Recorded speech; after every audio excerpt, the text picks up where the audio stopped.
Hi there, Brian Connor, host of the Adirondack Hunt Podcast here. We're excited to announce Big Woods Bucks' partnership with the most respected and recognized land company in the Northeast, Christmas & Associates Land Company. Owners Dan and Mark Christmas are two upstate New York natives with deep roots in the Adirondacks and Tug Hill Plateau, as well as two of the best big woods hunters you'll meet. Whether it's a newly constructed camp surrounded by state wilderness or a comfortable family getaway, their team of experienced land guides are the best at matching folks with the perfect land tract at an affordable price and with a simple, easy process. They even provide financing. Christmas Land Guides will provide full land tours using ATVs, snowmobiles, and even snowshoes so you can scout every acre of your property. In addition to finding just the right tract for you, Christmas Land and Camp staff can help you construct the camp you've always dreamed of using their in-house master builders. Every camp is overbuilt, carefully located, and rock solid.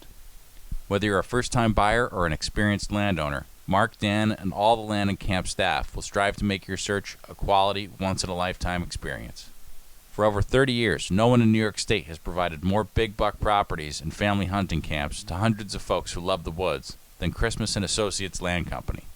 Dan, Mark, and the rest of the Christmas family remain dedicated to wise land conservation and treating everyone they meet like family. Always available 7 days per week, unless there's fresh tracking snow. Contact Christmas & Associates at 1-800-229-7843. Visit them on Facebook and go to landandcamps.com. The Adirondack Hunt Podcast is brought to you in part by Seek Outside Tents.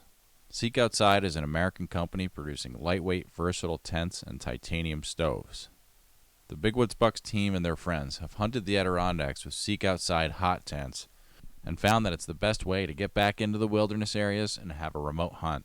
With few roads and hiking trails the only way to access most of the extensive backcountry of the Adirondacks, your pack needs to be as light as possible. Seek Outside's lightweight tents and stoves enable you to get back there into the most remote country and hunt mature Adirondack bucks that likely have never seen a human being before. Click on the link in the description, use code BWB at checkout on SeekOutside.com, and get 10% off your Seek Outside gear. Good luck on your remote hunt in the Big Woods. Welcome to the Adirondack Hunt Podcast, a Big Woods Bucks production. In this podcast, the Big Woods Bucks crew from New York sits down and discusses all things hunting, and even a little fishing, within the blue line. 6 million acres of old-growth forest and few roads make the Adirondacks one of the most challenging places in the country to hunt. From Iroquois and Algonquin deer drives to the early days of Adirondack guiding to tracking with a GoPro, the team discusses the history, legends, and lore of these ancient mountains. Along the way, the team interviews top Adirondack hunters.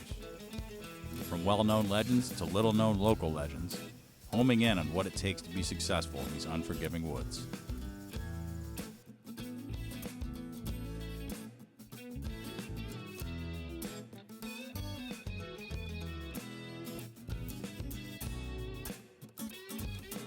All right, welcome back to the Adirondack Hunt Podcast, a Big Woods Bucks podcast. I'm your host, Brian Connor, Big Woods Bucks CEO and camera guy. Joining me today is Austin Sheeran and Mark Sheeran. All right, the Shireen brothers is how I would say brothers, father son. What are we talking about? So we're here at Huntstock, New York. It's Sunday, so we've had a awesome long weekend now doing this. super busy. Super busy. So, quick shout out. So I did in the last one. I had a drink with me. I said I'm channeling Joe Cruzy because he's always got a drink on the Big Woods Bucks podcast. This morning though, I have a Stewie's coffee. So that's how you know we're real New York. That's how you know we it's got a those good Stewie's show coffees. Yeah, absolutely. So joining us today is someone who has been really important to my development as a deer hunter when I was just getting started. And when I shot my buck, I sent Dan an email basically explaining I'd read his book, Deer Hunting in the Adirondacks, which had been lent to me by one of my uncles. And I was still living in New York at the time. And as I told Dan, I would read that book on the subway on my way to the Bronx. I thought, what a weird image that people look at me like, on the way to the Bronx, like, guys read about deer hunting on the subway. But as I told Dan in that email, though, I shot that buck and I submitted the photo for his website, 80khunter.com, and Dan published it. And as I told him, that book is just an amazing introduction to Adirondack deer hunting. I mean, he covers everything, every style of hunting, as we talk about, because it's more than just tracking. Still hunting, sitting, drives. You have a whole chapter about guns. I bought a 30-30 on your recommendation. Great gun. And that was like really formative for me in learning kind of what I was doing. So really, really honored to have Dan Ladd here today. Dan is a journalist by trade, a musician. Really just a Renaissance man of the woods, if you don't mind my saying. Well, thanks for having me on. I'm humbled to hear all that. That especially that I influenced you when you were a young guy. So I'm happy to hear that. Yeah. And I like what you guys are doing too. You guys are keeping this going. I mean, I've actually probably slipped a little bit since I've taken on the editor's role at New York Outdoor News. I haven't had the time to put into the 80khunter.com website. In fact, I almost gave it up. I almost I shopped it a little bit and thought about looking for someone to carry it on, but I've decided to hang on to it. In the book, I was actually working on an update of the book just before I got hired, and there was some things I needed to confirm before I finished it. And I was about maybe 80% there when I got hired for New York Outdoor News in 2020. And so the book has been shelved as well. But I'd like to get back to publishing that. And I'd like to think that I'm not too far from retirement. You know, I'm not quite there yet. But, you know, if I have the luxury of retiring comfortably, I'd like to get back into publishing. That's when I'll probably be a book monster again. Nice. When those days come. Because, you know, writers never stop writing. That's just what you do. It's you know, we're all going to die at the keyboard. Yeah, for sure. And your book now, you know, aftermarket, like sells for, it's like listed for like $500 on Amazon. Like, well, there's a philosophy behind that, and if you look for any book that's out of print, that's as much as I like to say that's attributed to me. That's not. It's certainly not. It's if you look up any old book, you'll find the same thing. And I'll tell you a quick story about that. A few weeks ago, I was at a bluegrass festival in Tunbridge, Vermont, and they always have a book sale at the local library, and it's within walking distance of the fairgrounds where the bluegrass festival is. And so I always walk over there, and I'm poking around the library in the cellar where the book sale was, and there is a copy of Dick Brenier's first book. oh, okay. Yeah. Deer tracker. Yes. Yep. Yeah. And I picked it up for $1. I felt guilty. No kidding. Wow. I felt guilty. I really did.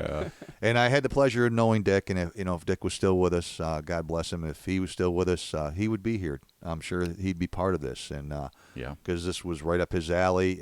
When I met Dick and got to know Dick, and Dick helped me publish my book. Dick was he was involved in a publication called Outdoors Magazine. Of course, he was with Deer and Deer Hunting as well, and a few other publications. But he was the hunting editor for Outdoors Magazine, which was published out of Burlington, Vermont. And I had a column in that for on the Adirondacks. And I went to the show in Essex Junction and met Dick. I didn't know much about publishing a book, and actually Hal was one of the guys I talked to as well early on. Cool. Hal was one of the first guys I knew that had a book, and he had told me that he went with a publisher, so he didn't really. He said, "I'm afraid I can't offer you much," but I was self-publishing, which I'm glad to hear Hal is doing that now. They're taking care of their own publishing stuff, which is I think that's a good move for those guys. But anyways, Dick, I went and talked to Dick, and I said, "Geez, I'm working on this book. This is my idea. I've been writing it here and there, and it's coming together." And I didn't know anything about publishing a book. And Dick was the one that said, "Well, you got to get an ISBN number, and this is you want to price your book a certain way because you've got to consider wholesale cost." And he was a wealth of knowledge when it came to that, and and a great deer hunter, obviously, and the book is, I borrowed those books, both of his books from Randy Flannery, who's another guy that should be here, from up in northern Maine. Yeah, Randy's a good dude. And you've hunted with Randy He's too, awesome. right? I'd like to get into that at some point. Yeah, I was up at his lodge last fall for the third time, and I borrowed both of Dick's books, brought them home and read them, and then mailed them back to Randy. And so now I've got a copy of the one for my collection, so I'm pretty happy about that. That's cool. I'm always hoping I'll go to a yard sale and I'll see a knife for sale for $5 and it'll say LEB on it. That's like my dream. I have So, one. I got one. do you guys? Yeah. I need one now.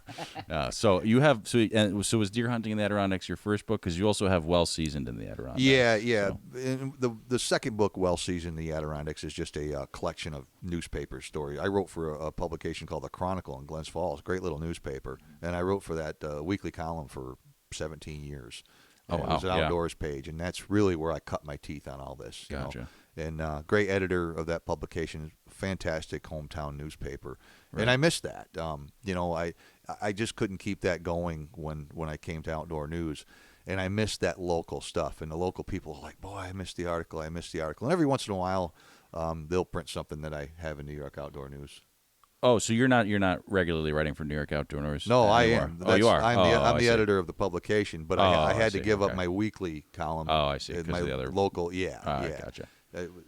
Basically, what I tell people about Outdoor News is, back home where I live in the Glens Falls, Lake George area, and I'm actually in a town called Fort Anne in Washington County, and right in the southeast corner of the Adirondack Park. Yep. And but I always tell people, I had this outdoors page for years, and it was a great part-time job. Being an outdoor writer is a fun thing, and but the New York Outdoor News is that on steroids. Yeah. That's what I tell them. So I try to encourage them to pick up, subscribe to New York Outdoor News if they want to read me, if they want to read what I'm writing, because I do write a column and an editorial each issue where I am able to express my views. Other than that, I do a lot of news reporting. It's straight up objective news reporting, Right. and it's important. It's really important. If I had my way, every hunter in New York State or that wants to hunt in New York State would be reading this paper, and angler too, hunters, anglers, trappers, and shooters, would be reading this paper, and they'd also read the regulations guides that they get when they buy their license. It's funny when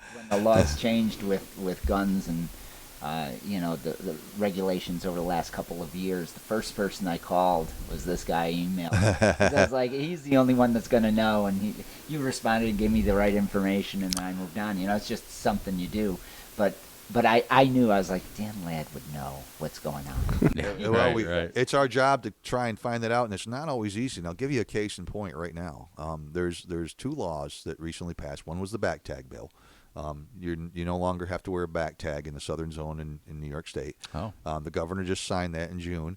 And the other one she signed, and I can't even think what it's called, but it's a bill that requires it's almost like the Surgeon General warning on cigarettes. Well, gun shops are going to have to do that now. They're going to have to put up a sign saying, guns are dangerous. You might kill yourself. No kidding. But part of that bill, if you read it, there's a couple of sentences that say it applies to the components of firearms. So what we're trying to verify, and the politicians cannot answer this question. The very people who passed this bill cannot answer this question. I've got a reporter working on it, a very good reporter named Jeff Murray.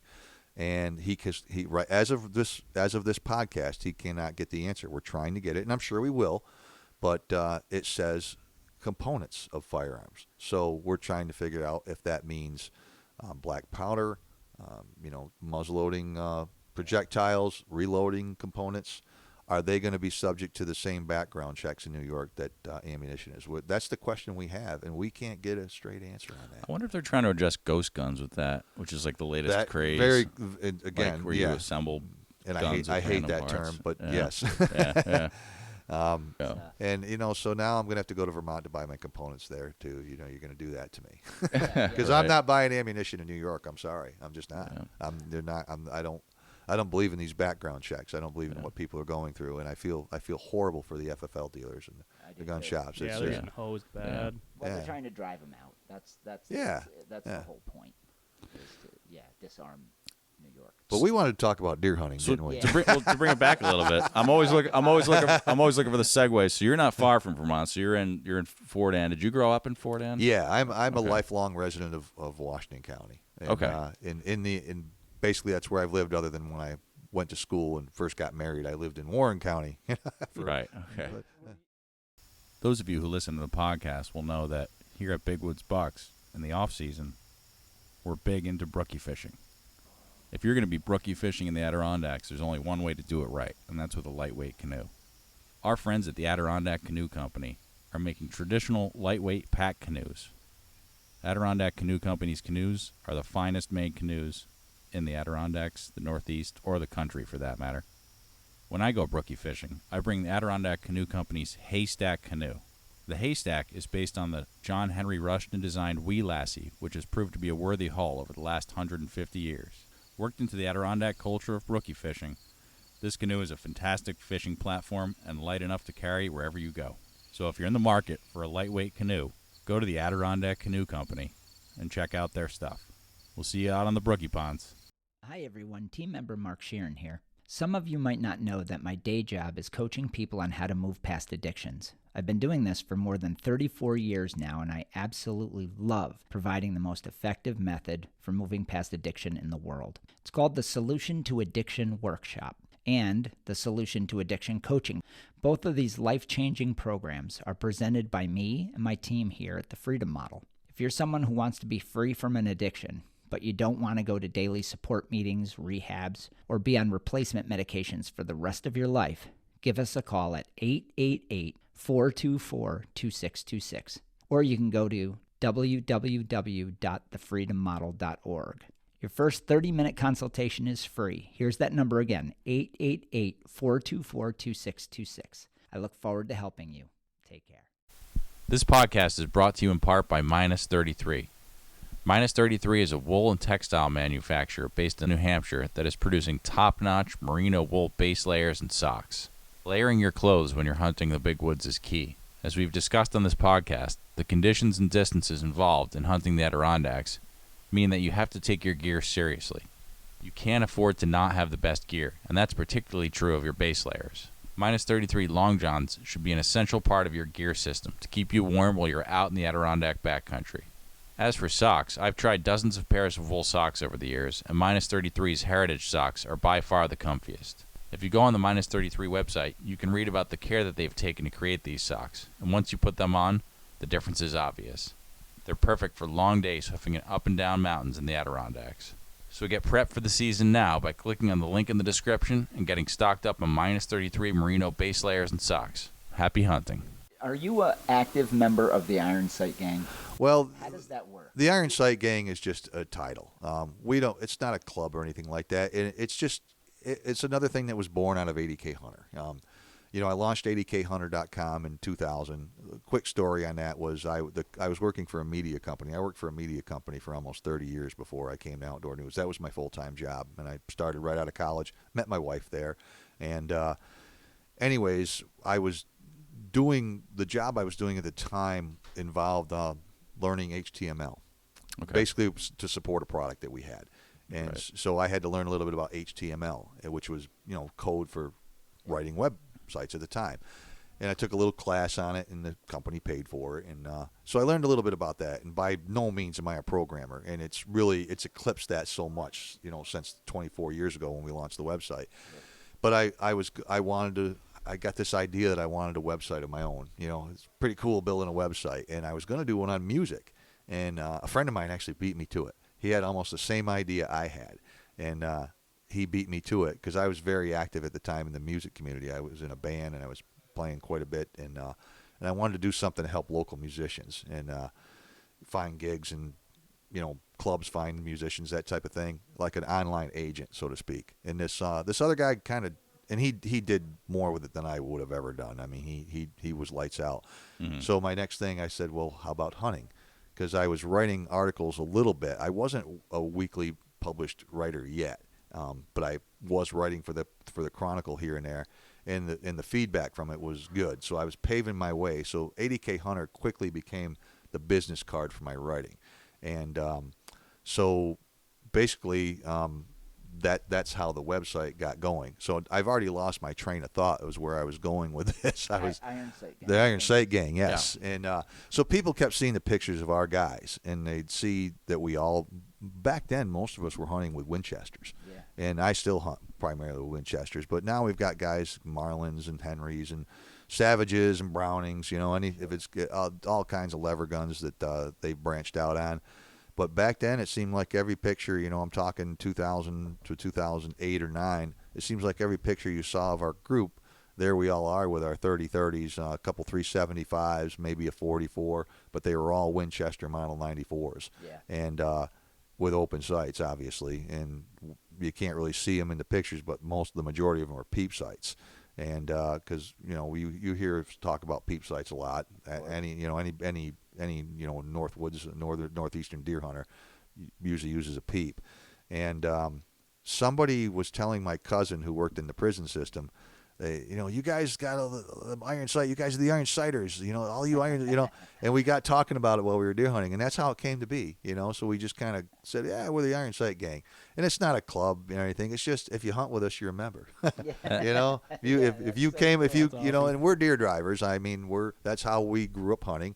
And that's how I learned to deer hunt. And so if we've got a crew together, we're usually making a drive, and it's a lot of camaraderie, and it's a lot of fun, and it's family and friends. And we measure the hunt by the fun we have. Absolutely. I mean, certainly we want to get deer, and when things aren't going well, we're shaking our heads and scratching our heads and wondering what's going on here. But like anybody else, but we're not losing sleep over it. So you hunt.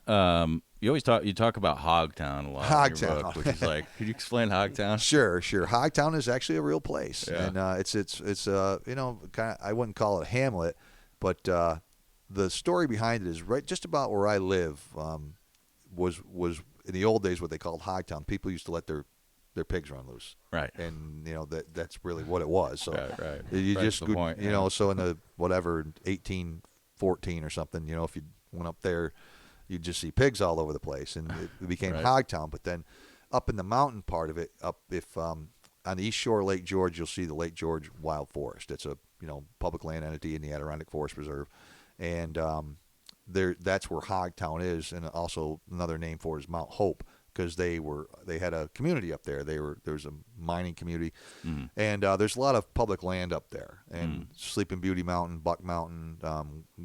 Those areas, Shelving Rock is really popular, Log Bay, the Black Mountain, that whole range from basically Buck Mountain all the way almost to Ticonderoga. A lot of it is public land along the east shore of Lake George for Big a good mountains, 15 miles. And Hogtown is at the base of that, and there's still a church. The church is still there. It's a house now, but that was where the community was, and they used to mine ore there.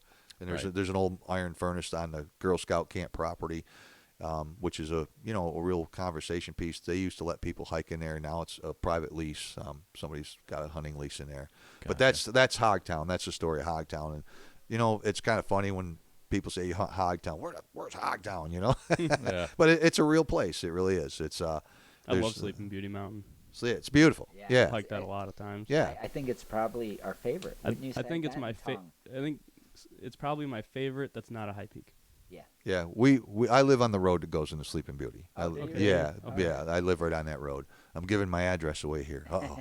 Yeah. And right. so for me, me, see trucks back and forth Yeah, all deer season. Exactly. well, I'll tell you, it's busy during hiking season. I mean, it's extremely and we complain about people speeding up and down the road, because people live on that road. I mean, I tell anyone that's new to our area, if you have a dog, keep it in your yard, because if it's in the road, unfortunately, there's been so many dogs killed on our road, including dogs in my family, and it's heartbreaking, and it's just a busy road for being a back road. It's a busy road because of that Lake George Wild Forest. So I want to ask you about that too, because you have I think interesting stories and insight on this, on kind of like hiker or hunter relations using public land. Yeah. And myself, I started as a backpacker and a hiker long before I hunted. Sure. And I think I think you had a story about running into a hiker who was maybe skeptical of. I've written on that topic numerous times, including I actually wrote a story for Adirondack Magazine, which is the Adirondack Mountain Club's magazine, right, on how hikers and hunters can get along, and I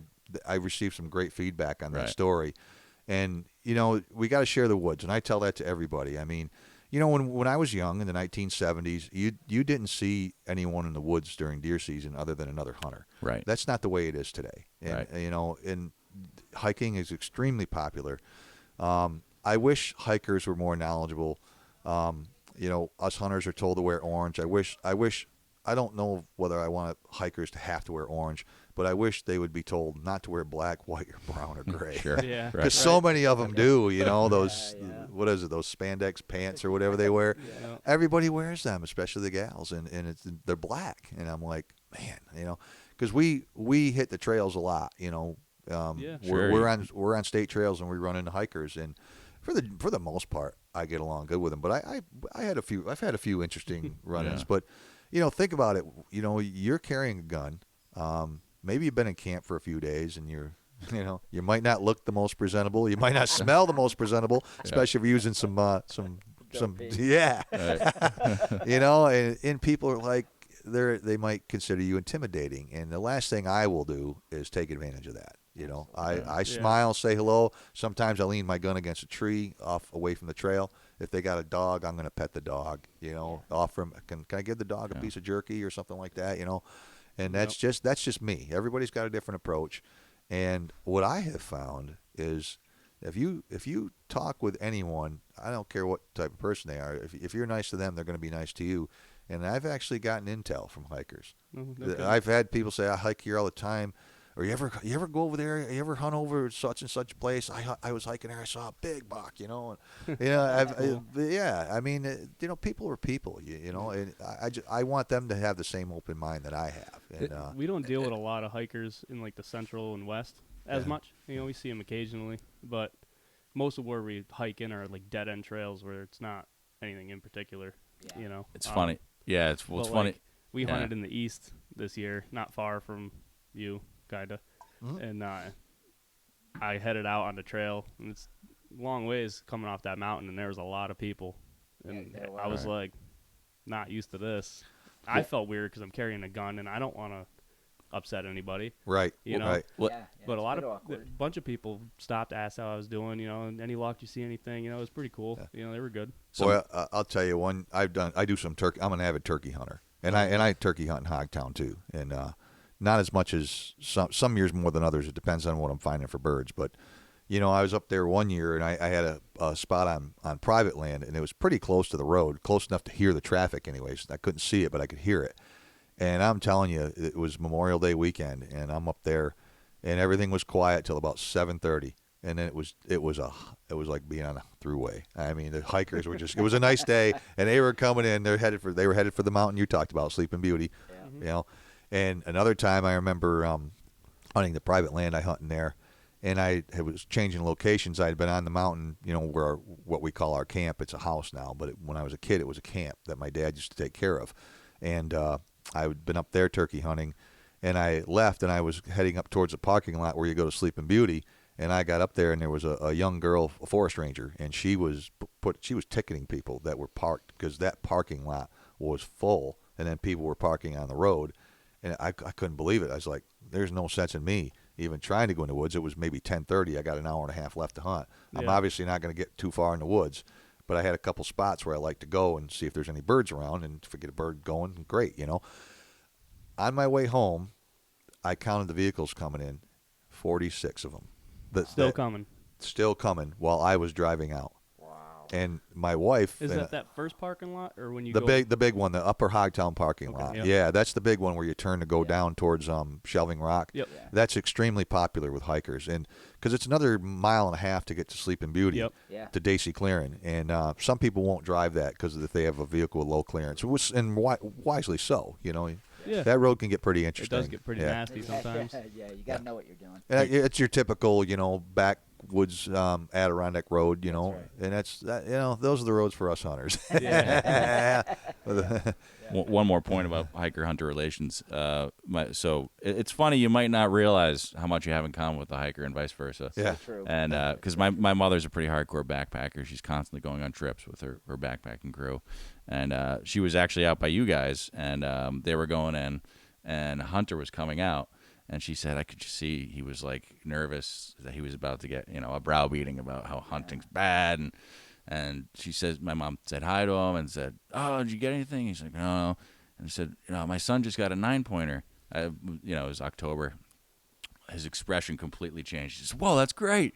And he says, "Yeah, my son actually works for Big Woods Bucks." He's like, "I love Big Woods Bucks," and they had an amazing conversation. And that's a point. I want to jump in there. That's a point where we started, where this right here is what builds that bridge.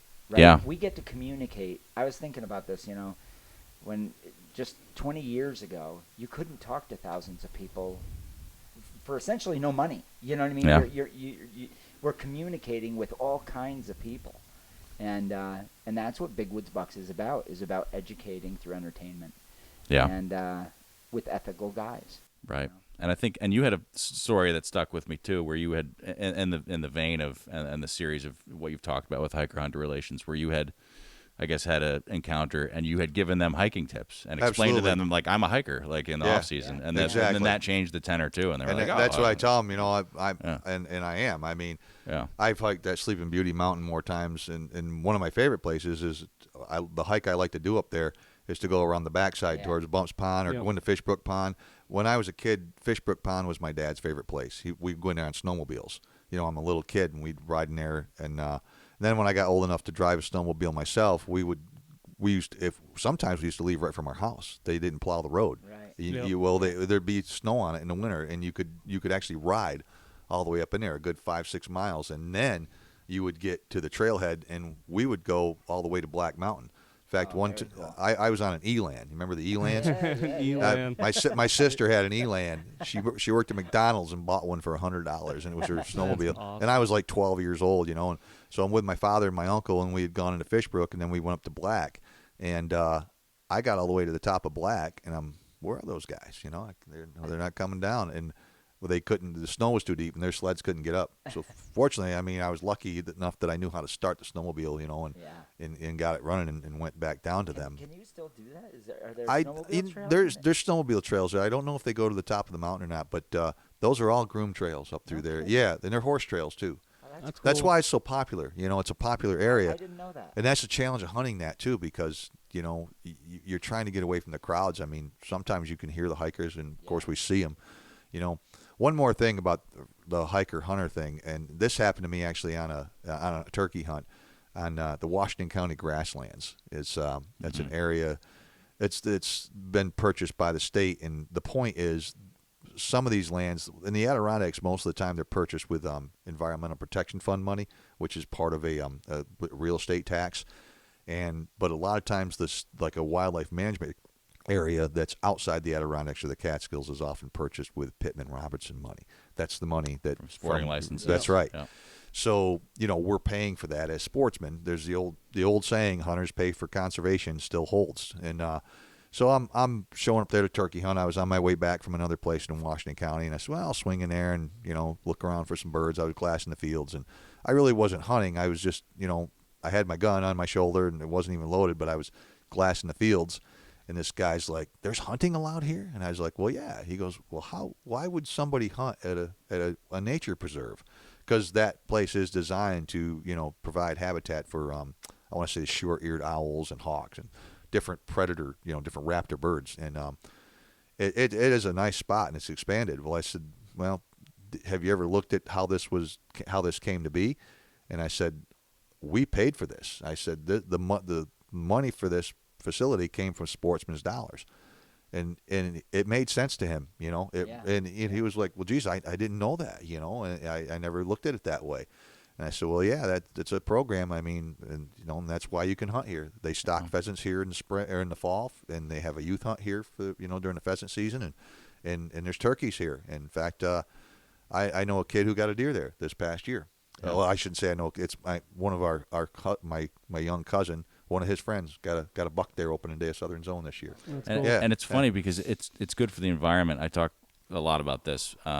Harriman State Park, where hunting is banned entirely, which is quite a big preserve. And some folks are just stubborn and don't want to permit hunting. They've done and if you go to Harriman, it's totally overpopulated with deer, which is I go in there shed hunting, and the whole forest is totally denuded of Browse. it's There's like a browse monoculture. line Yeah, the it's whole way. it's just And stunted oak trees, and then they've eaten every single piece of. And you can walk right up to the deer, and they're not afraid of humans. And they've done studies where they've compared the health of the forest in Harriman and the West Point Preserve, where their hunting is permitted. And they're like, the West Point Preserve is healthy, it has a biodiversity, and then it's like Harriman's just like a dead zone because there's no hunting. Of course. And well, there's a gal here. She lives on. I was talking to her the other night. She lives on Staten Island, and we were talking about the same thing. yeah, You know, Right. we were talking about suburban deer hunting, and Right. you know, we had an outdoor writers meeting in the Hamptons a few years back, and I got to experience that, which was a lot different than Sleeping Beauty Mountain. yeah, no kidding. Yeah. But you know, I still get it. You know, they really should allow hunting in a place like that, but unfortunately, the people just don't want to accept it. They cannot accept They it. can't listen to the wisdom. No. It's the strangest thing, and you know, and that's what I think, to Mark's point, keeps us going as educators. Not that they'll listen to the Adirondack Hunt podcast if they're really anti-hunting, but Well, you then know. we'll have a meltdown about CWD and everything else. yeah, I guess you Which just is can't caused convince by some folks. overpopulation. But yeah. So, but you have another spot other than the Lake George area you hunt. You have a camp. Well, we got some friends that have a camp on over. It's in I'm going to say northern Warren County. Yeah, I don't want you to give too many. No, that's spots okay. without- It's not. all It's not that. I'm just trying Okay. to best to describe it. It's Gotcha. It's near. It's also part of the Lake George Wild Forest, but on the west side of the I lake. see. So we call it the Iron Sight Gang West. And what it was, a friend Nice. of mine about 15 years ago, well, closer to 20 now. I just became friends with this gentleman. He's a retired state trooper, and we would just get talking all the time. I met him through the paper, and we'd have a couple beers together, and we would just always be telling deer stories. Long story short, we eventually hunted together, and once we did, it was one of his retired his trooper partner, Right. and in their day they had quite a hunting party. And the first thing they said to us, once my cousin and I hunted with them one day, we just went and made some of the drives where they were, and they were, you know, they saw how we got around the woods with no problem, and you know, we hunted the same way they did, and they said, where were you guys 10 years ago? You know, and the point was their party was diminishing at the time. They were all getting to be in their 60s, and the guys were kind of falling out of the party. And so they said, hey, you guys want to come back, bring some more guys. So we invited a few more guys. In no time, we established a second hunting spot, technically a third, because my brother has a camp in the northern Adirondacks where I haven't been up there in a few years, but for a while I was going there quite a bit, and I killed a couple bucks up there, including my biggest Adirondack buck come out of there.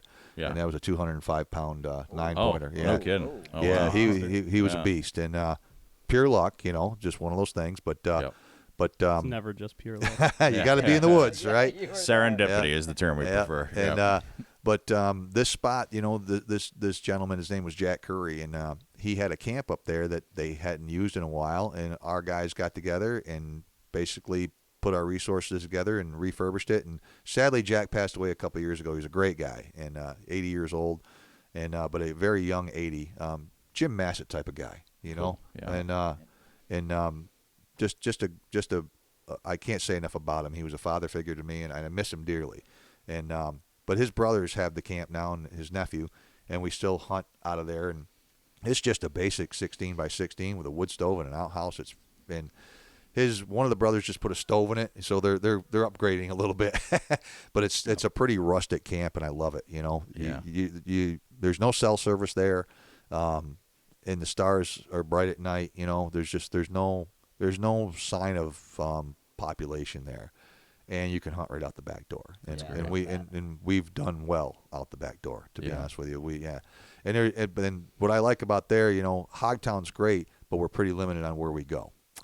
Right. We have places we can go, but when we hunt Hogtown, we have 4 or 5 drives we make, and that's pretty much it. You know, up there we have 4 or 5 drives in 3 different places. Gotcha. So we can spend the weekend there and not hunt the same place. And it got hit pretty hard with the gypsy moss there a few years ago on that side. That whole area got hammered. And it suffered, and the deer are starting to come back in there now. In fact, we're onto a pretty good one.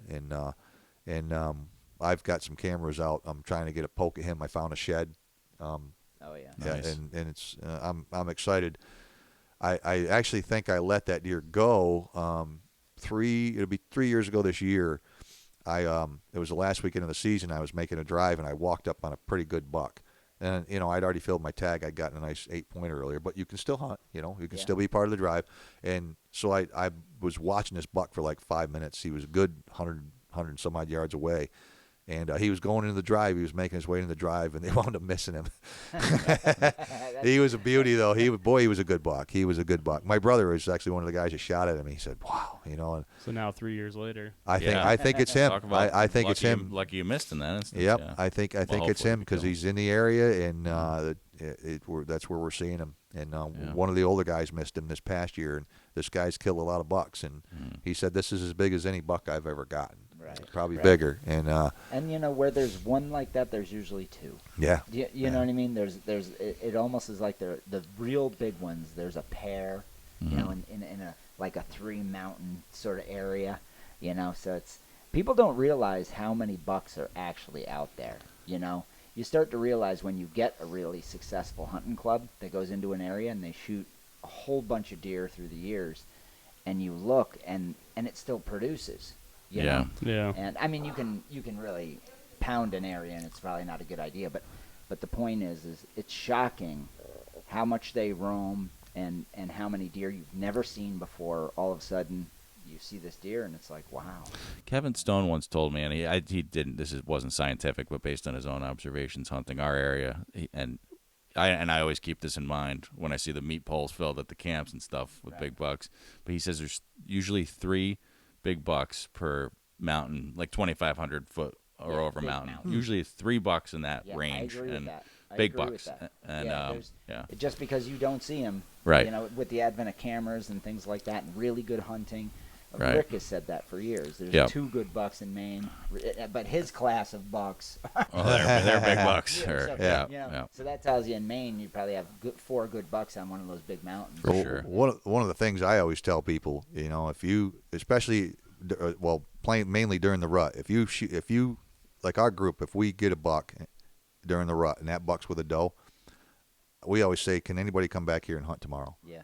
Because that doe's hot. There's going to be another buck with her. And I can share you story after story, even a week apart, where we have killed bucks and on the same, a few times in the same exact spot. Yes. And, we go in and we kick the doe up and the buck's with her, and we kill the buck. In fact, we killed 2 8-pointers one year. There was 3 of us in each hunt. And that's another point I always make is we make drives, but you don't have to have 8 guys, 10 guys in a hunting party. We've done a lot with 2 and 3 guys. I mean, we hunt together. We hunt together a lot. Doing and that. it works. One guy will circle and the other guy will, we just button hook. And if you know each other and you know the style. We have this one spot. These 2 hills come together. It looks like the YMCA logo. You know how it's kind of this ridge looks like that, and we put a guy out on the point, just one guy. And the first day was Monday. It was Veterans Day, and we were doing 2-on-1, and my cousin shot an 8-pointer.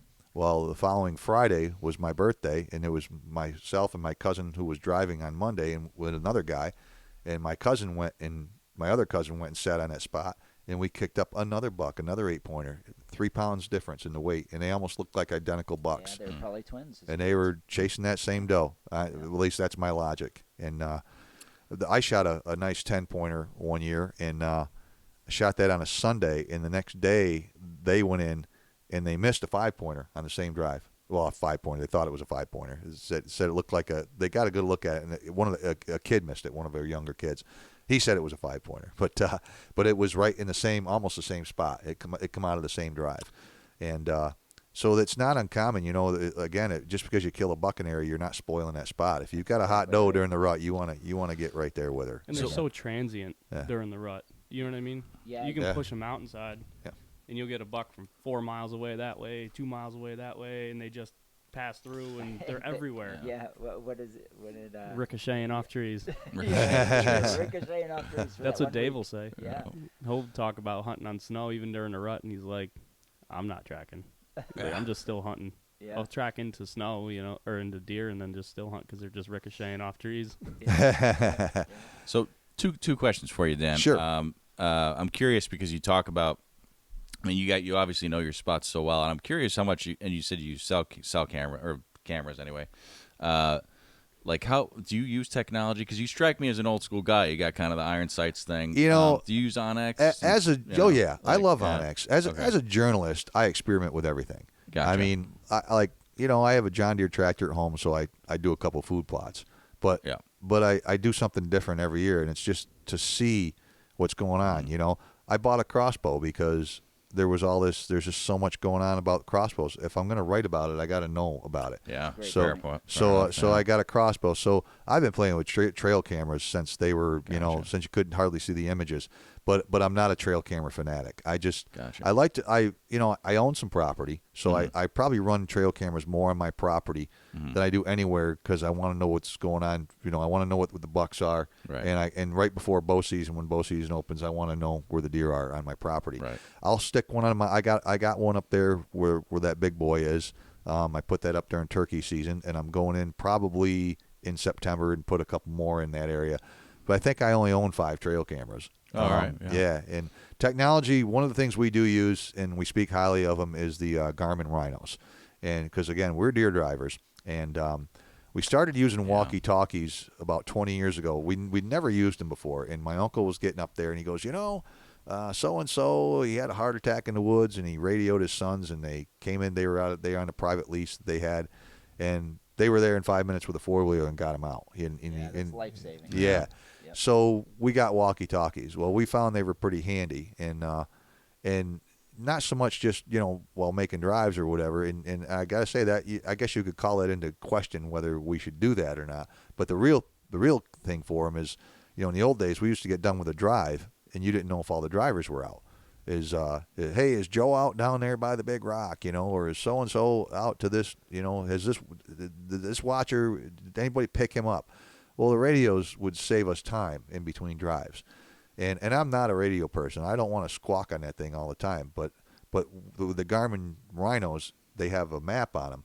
And I'm a map freak anyways. I love maps. And, Us too. And so you can see where the other guys are. And it really helped us when we started bringing some of the young kids in. Because we could, if we put them on a watch, we knew where they were. If we had them driving, somebody new that's never been in there before, we know where they are.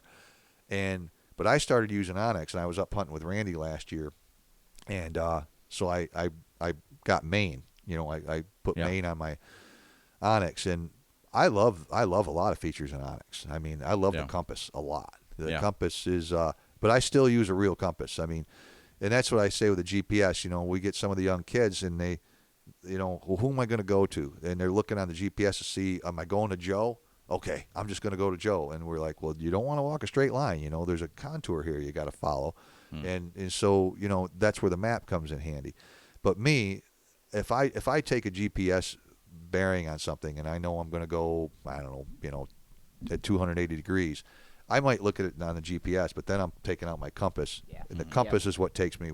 I use the compass. That's how I do it. Yep. But they're really handy for to communicate with. You can put earphones in, so the thing isn't squawking. But I like to focus on what I'm doing, and I don't want to talk on the radio all the time. That's right. Yeah, we use inReach. We use inReach, which the messages are much slower. Like a Rhino, you're just boop boop, you're on off, which does make it convenient. But we don't talk that much. Yeah, we don't. It'd be nice if we were hunting closer together. I think so. Like a little bit this year would have been nice with a Rhino, but overall the inReach does just fine. I think that for us, the inReach is what you're talking about, because I find the squawking gets. I've done it back in the past when it was Midland radios. I don't know. If you remember that. And I just didn't like it. I started to find that it was connecting me too much to the guy. Well, that's what Wes uses.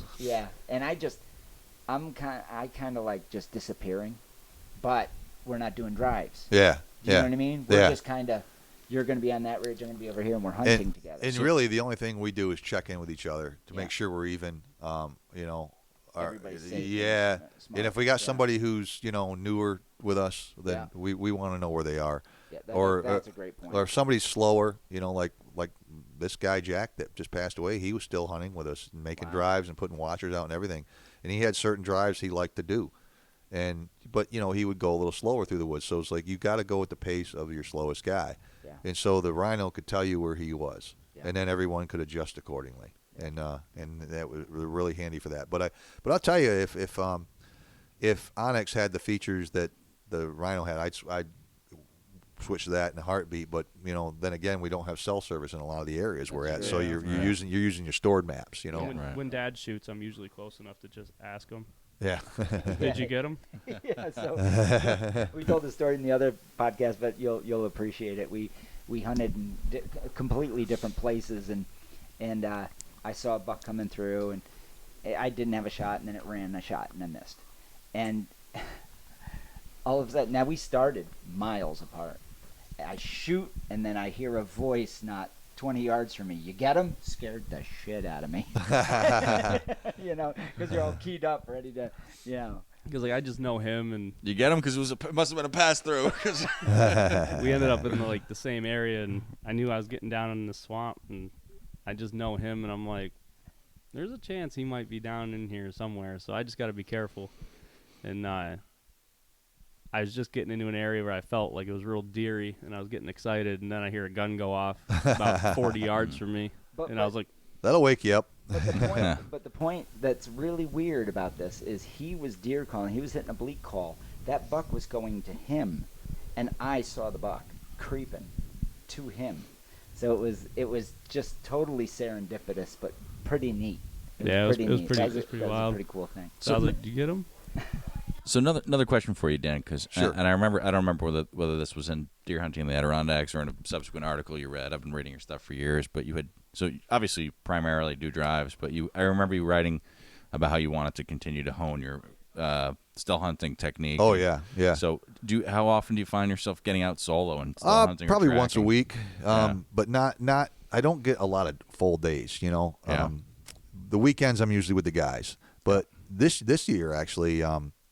It was the second day of the Southern Zone season, and we picked up a Southern Zone lease this past year, and I haven't hunted Southern Zone in years, but I just wanted to do it again, and the lease is great. It's more so for the late black powder season that we have in New York now, because you can hunt the holiday week, and for turkeys. I'm a turkey fanatic, but anyway, I went over there and sat all day opening day of Southern Zone, and I had enough of that. Because the thing is now all of our guys have Southern Zone spots. Yeah. So the Southern Zone opener would come, and everyone disappears. And for the longest time, the guys who didn't have a Southern Zone spot was these older guys that hunt with us. They just have never hunted Southern Zone. Right. So my brother and I and a few others we would always hunt with them.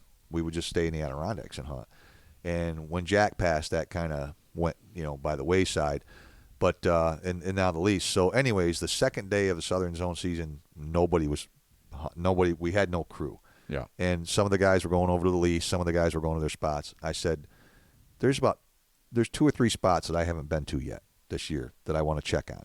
So I went to one spot, and it's a small lot, but it's in the Adirondacks, but it's a 60-acre chunk that a friend of mine owns, and it's all private land. And I've had some luck in there, and I just scoured that whole thing that morning with no luck. And then I went up into to Hogtown to a public land spot where I hadn't been in a long time, or at least that year, and I wanted to see what it might look like for us to hunt later. And I walked up on 2 deer that day, just still hunting. I was probably from here to that chair from a doe. Yeah, cool. I gotta say, I hunt with Randy a few times, and his still hunting technique is very, very productive. I mean, it's I've learned a lot from him, and smart guy. And and we were talking this morning in our podcast about all the trackers that are here, and how that panel they had yesterday with Hal and Lanny and Joe, they all have a different approach to certain things, and and we're all the same way, and I'm sure still hunters are the same way. I know a guy who he likes to just get on the side of a mountain and still hunt with his nose in the wind. Randy always says use a crosswind. Everybody just has their own thing, and I just like going slow and taking a half a mile chunk of property and spending the whole morning in there. And just working it. And I walked up on a buck up in Maine that I didn't shoot. It was a smaller buck, and it's not that I'm picky. I just I'm up there on a trip. I wanted something special. It wasn't the right buck. Yeah, and we do that. And but at home, I walked up on a spike horn one time, near my house actually, and didn't shoot him either. But I still haven't walked up on the one I'm looking for, because I if I get to do it once or twice a year, I'm lucky, you know. Yeah. But I do enjoy it, and it's just being focused. It takes your mind off everything else, and you're just love that. focused on hunting. You know, It's called zoned in, Yeah. is what I call it, where you're so focused on something. Yeah. You know, there's zoning out where you can forget about life's problems, and still hunting to me is zoning in, where it's like all I'm doing, my senses are heightened, and I'm just forgetting about the world. But you know, I come out of the woods that day, and I'd been in the woods since before dark, and I come out about 3 o'clock, and I'd been to 2 different locations, and I walked up on a couple of deer. I felt really good about that day. You know, Yeah. I came home and I just Hey, that's felt a good day in the Yep. Adirondacks. Yep. Yeah, I felt no good. question. You know, it was fun That's great. What do you hunt with now? for a firearm. Rifle-wise, yeah. You know, for the last year, I've been carrying my dad's. My dad only killed 2 deer in his life. He was a hard-working guy, and you know, he never really did much for himself. He had a snowmobile and he had a deer rifle, you know, and otherwise he was raising 5 kids. And in 1969, he bought a brand new Winchester Model 94 44 Magnum. And he killed his first buck with it that year on my birthday, on my 4th birthday. That's awesome. That is awesome. My birthday's in the middle of November, and everyone I hunt with has killed a buck on my birthday except me. So if you guys want to kill a buck, Yeah, hey, plan I'll on be there. plan on hunting with me on November 16th. Your odds will go up. Yep. But and then he killed one in 1973, and it was a beautiful 7-pointer, and that was the only 2 bucks he ever killed. And he passed away in 1994. I miss my father dearly, and but I would carry his gun. He wanted my nephew to have it, his oldest son's oldest son, and but my nephew's in the Navy, and so my brother and I kind of passed the gun back and forth a little bit, but it's got an injection problem. Sometimes when you're levering them in, Yes. one might not get in, and you got to hunt with this gun knowing that you might only get 2 or 3 shots. You might only get 1. You know, it might jam on you, and I would carry it on Thanksgiving Day. I would carry it on my birthday. I'd carry it the last weekend of the season. Well, last year I decided to carry it the whole year because it was the 50th year since he'd killed a buck. And but I never saw a buck. All the bucks I saw were in the southern zone Yeah. when I was hunting over there, and I wasn't shooting them. I was shooting does. You know, I was trying to put meat in the freezer. Yep. And but my main gun, and the one I took to Maine last year, I'm still hunting with the short-barreled 30-30.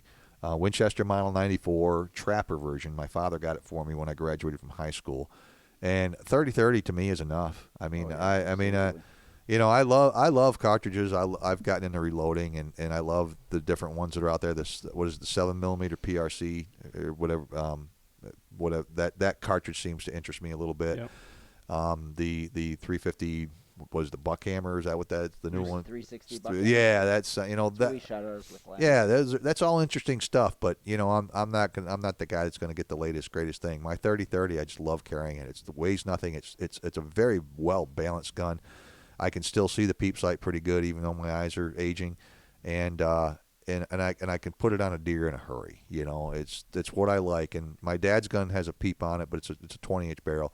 But I really want to kill a deer with my father's gun, and I'm going to carry it again this year, and I'm going to keep carrying it till I put one down with it. You know. So this year. Awesome. Yeah. Yeah, this year. Yeah. Hopefully. Awesome. Knock on glass. Well, I think that's a good place to stop. Cause Yeah. So Mark and Austin, I got to run. Dan, thank you so much. Like I said, you know, your instruction and your writing has been inspiring me over the years, and I'm that's sure many humbling. others. So And I appreciate you guys having me on. I like what you're doing. We'll Oh, have you thank on you after so deer much. season. So Yeah. we Yeah. can hear the buck story. And I'll have to That's have you right. guys on too. We'll have a Oh, we'd love podcasting to. party. You know. Yeah, there you go. Sounds good. Great. All right. Thanks again, Dan. Thank you. All right. All right, take care, everybody. Thanks for tuning in to the Adirondack Hunt Podcast. You can find more episodes at bigwoodsbucks.com. Check out bigwoodsbucks.com for the latest gear, including our famous American-made wool hunting jackets, wool hunting fanny packs, and wool hunting pants, along with books, tracking guides, and logo wear. See you next time.